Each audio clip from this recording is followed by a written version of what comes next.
galing mo, sobrang responsable mo. Hindi lang namin laging nasasabi, kung parati ka namin napagsasabihan, pero deep inside talaga, sobrang proud kami sa'yo, sobrang thankful kami sa'yo.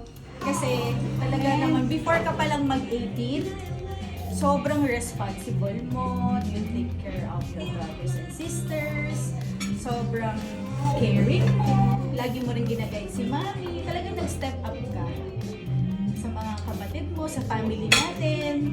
Parati kang, kumbaga ka parang binigay mo yung beyond dun sa expectations natin. So, nasabi na ni Ivy lahat, siguro ano ba, tuloy mo lang kung ano yung gusto mo, kung ano ka ngayon.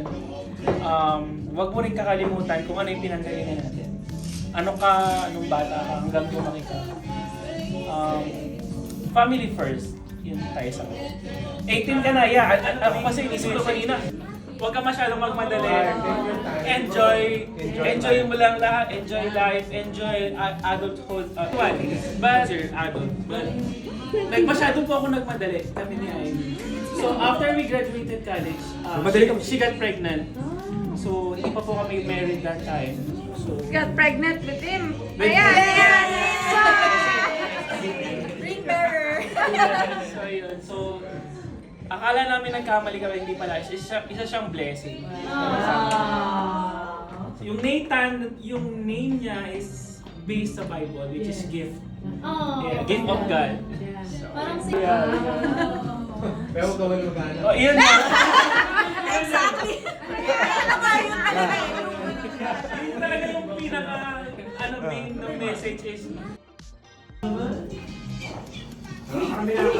Ayun, first of all po, thank you po kay mami sa kay daddy.